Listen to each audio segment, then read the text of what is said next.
आज प्रधानमंत्री जी का संबोधन एक विकसित भारत के नींव की ओर भारत को मजबूती देने वाला संबोधन था, जो कि पूरे आत्मविश्वास और ऊर्जा से भरा हुआ। सोचिए एक ऐसा देश जो कि दुनिया की चौथी सबसे बड़ी अर्थव्यवस्था है, तीसरी सबसे बड़ी अर्थव्यवस्था बनने की दहलीज पर है, उसको अपने ही विपक्ष के लोग, अपने ही देश के लोग विदेशियों की आवाज बनकर डेड इकोनॉमी जब बताने का कार्य करते हैं। क्या विपक्ष इसमें सिर्फ राजनीति करना चाहता है? क्या विपक्ष ये नहीं जानता कि ये एक स्वतंत्र संवैधानिक संस्था से जुड़ा हुआ विषय है? इसमें भारत सरकार का क्या लेना? आज आप भारत की संसद को नहीं चलने दे रहे। इस बात का जवाब राहुल गांधी, नेता प्रतिपक्ष लोकसभा और नेता प्रतिपक्ष बिहार विधानसभा, इस बात का जवाब दें। अगर वो इसका जवाब दे देंगे, मैं स्वयं केंद्र सरकार से आग्रह करूंगा कि सदन में इसको लेकर बहस शुरू कराई जाए। बताएं। आज़ादी के 79वां वर्ष आज पूरा देश मना रहा है। आपको बता दें, आज तमाम जगह पर झंडोत्तोलन किए जा रहे हैं और इस आज़ादी के जश्न को मनाया जा रहा है। आपको बता दें, केंद्रीय मंत्री चिराग पासवान ने अपने पार्टी दफ्तर में तमाम पार्टी के नेता कार्यकर्ताओं के साथ झंडा फहराया है, लेकिन इसके साथ ही पूरे देश को शुभकामना दिया है। लेकिन शुभकामना देने के साथ भी SIR के मुद्दे पर विपक्ष को निशाने पर ले लिया।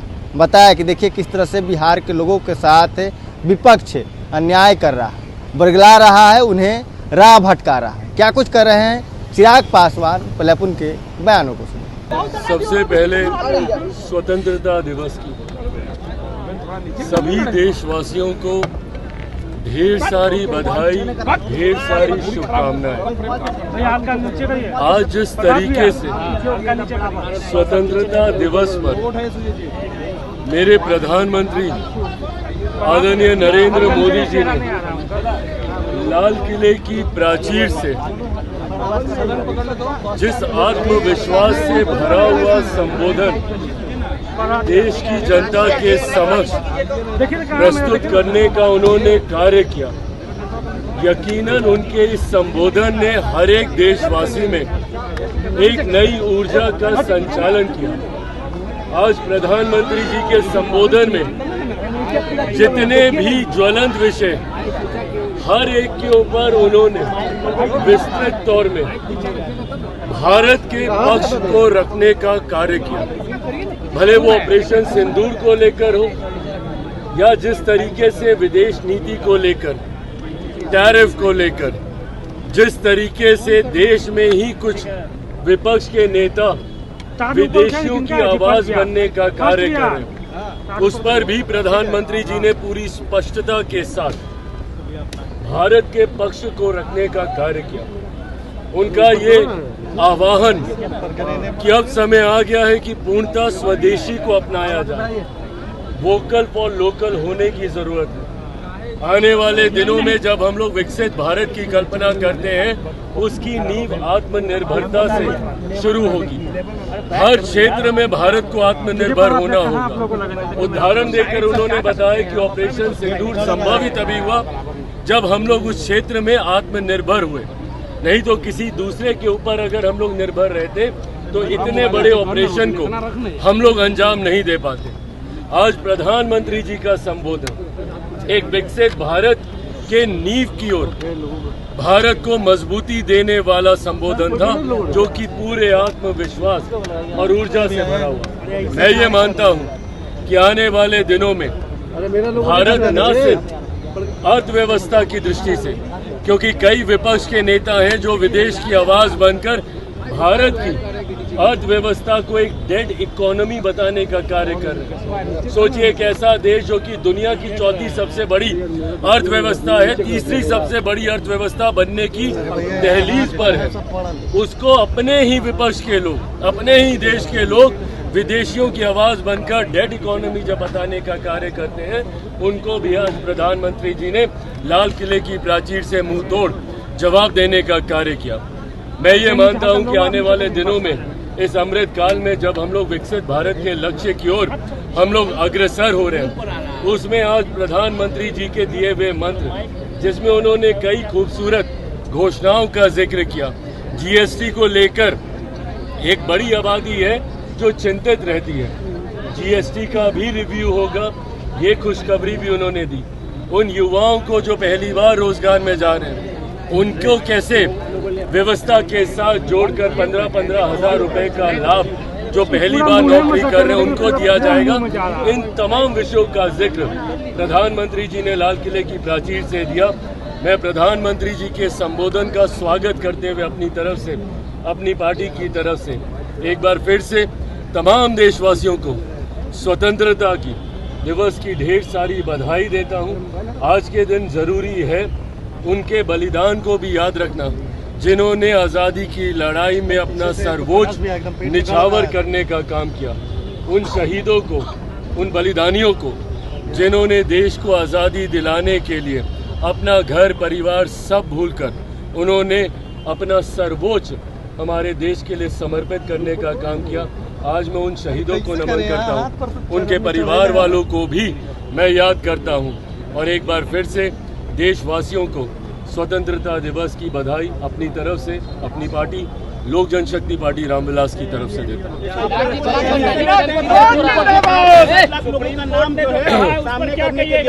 विपक्ष कह रहा हमारी जीत है। अरे किस बात की जीत है भैया? ये चुनाव आयोग ने कभी इस बात से इनकार थोड़ी किया है कि वो ये सूची साझा नहीं करेंगे, बल्कि उन्होंने इस बात को लेकर उन्होंने भी अपनी तरफ से इस पक्ष को रखने का कार्य किया है। और मैं मानता हूं कि आने वाले दिनों में उस सूची को भी साझा, और न सिर्फ उन नामों को साझा किया जाएगा, बल्कि क्या कारण रहे कि उनके नाम कटे। कई कारण हैं, या तो किसी की मृत्यु हो गई इस कारण से नाम कटा, या किसी व्यक्ति का पलायन हो गया और वो दूसरे राज्य का जाके वोटर बन गया, इस कारण से नाम कटा होगा, या जो डुप्लीकेसी हम लोग देख रहे हैं कि एक ही वोटर का नाम दो जगह पर है, उन नामों में कटौती की गई होगी। कारण जो भी रहे होंगे, उस कारण को मैं मानता हूं जल्द चुनाव आयोग साझा करेगा, ताकि अपील का भी मौका उन लोगों को मिले जिनको इस बात का एहसास है कि संभवतः उनके साथ न्याय नहीं हुआ है। नागरिक होने के बावजूद किसी कारणवश उनका नाम उस सूची से छूट गया है, उसको भी दोबारा से मौका मिले। इसके लिए भी तीन स्तर पर अपील करने का प्रावधान SIR के माध्यम से किया गया है। उनको ये मौका मिले, उसके लिए इस सूची को साझा करना जरूरी है। सुप्रीम कोर्ट ने भी इस बारे में निर्देशित किया है और मुझे लगता है जल्द चुनाव आयोग ये करेगा। राहुल गांधी बिहार आ रहे हैं, राहुल गांधी जिनके भी हैं भाई, ये प्रक्रिया इसीलिए तो की गई है ना कि अगर डुप्लीकेसी ऑफ वोट किसी का है, इसीलिए इस प्रक्रिया को अपनाया गया है कि उसको रिफाइन किया जाए। पर ऐसे में जब इस प्रक्रिया पे भी विपक्ष सवाल उठाता है और जिस तरीके से भारत की संसद को विपक्ष चलने नहीं देता, ये अपने में चिंता का विषय है। क्या विपक्ष इस पे सिर्फ राजनीति करना चाहता है? क्या विपक्ष ये नहीं जानता कि ये एक स्वतंत्र संवैधानिक संस्था से जुड़ा हुआ विषय है? इसमें भारत सरकार का क्या लेना? आज आप भारत की संसद को नहीं चलने दे रहे। बताइए मुझे कि अगर भारत की संसद में एक बार के लिए आपकी मांग को पूरा भी कर दिया जाए और सदन में बहस हो जाए, इस बात का जवाब राहुल गांधी, नेता प्रतिपक्ष लोकसभा और नेता प्रतिपक्ष बिहार विधानसभा, इस बात का जवाब दें। अगर वो इसका जवाब दे देंगे, मैं स्वयं केंद्र सरकार से आग्रह करूंगा कि सदन में इसको लेकर बहस शुरू कराई जाए। बताएं, अगर सदन में बहस होगी तो इसका जवाब कौन सा मंत्री देगा? किस मंत्रालय के अंतर्गत चुनाव आयोग आता है? इस बात का जवाब दें विपक्ष के तमाम नेता। क्या आप चाहते हैं कि चुनाव आयोग लोकसभा में आकर जवाब दे कि राज्यसभा में आकर चुनाव दे? ये लोग सिर्फ SIR को लेकर हंगामा कर रहे हैं। अभी तक किसी भी नेता, किसी भी दल ने कोई भी आपत्ति चुनाव आयोग के समक्ष दर्ज कराने का काम नहीं किया। ये अपने में दर्शाता है कि इनके पास कोई प्रमाण नहीं है, सिर्फ ये लोग हवाई बातें करके भ्रम फैलाकर लोगों को डराने का काम कर रहे हैं। राहुल गांधी बिहार आ रहे हैं, सड़कों पर विपक्ष होगी। क्या लगता है कि SIR के मामले में जिस तरह की राजनीति हो रही है, अभी राहुल गांधी को विपक्ष के नेता के तौर पर राहुल जी की एक गंभीर भूमिका है। तो आपने सुना चिराग पासवान कहते हुए नजर आ रहे हैं कि देखिए आज़ादी के हम लोग 79वां साल मना रहे हैं और ऐसे में पूरा देश हर्ष और उल्लास के साथ इस झंडा फहरा रहा है। और साथ ही SIR का मुद्दा हो, राहुल गांधी के बिहार यात्रा को लेकर हो, तमाम बातों को लेकर चिराग पासवान ने विपक्ष को निशाने पर लिया और राहुल गांधी, तेजस्वी यादव हो, तमाम नेताओं को नसीहत दी। Prince Kushwaha, first Bihar. Panorama group, जो सोचता है वो करता है, आपके अपने सपनों का आशियाना। ये लो मुंह मीठा करो, आज मैंने अपना जॉब छोड़ दिया, अब हम पूर्णिया वापस जाएंगे। जॉब छोड़ दिया है? मतलब ये घर कैसे चलेगा? हम करेंगे क्या? और माँ बाबूजी क्या बोलेंगे? इसलिए मैं एक और मिठाई का डब्बा लाया। अपने बिजनेस के लिए लोन अप्रूव हो गया। अरे लोन अप्रूव हो गया वो तो ठीक है, लेकिन पूर्णिया में हम रहेंगे कहाँ? अपना घर भी तो नहीं है वहाँ। इसलिए तो एक और मिठाई का डब्बा अलग से लाया हूँ।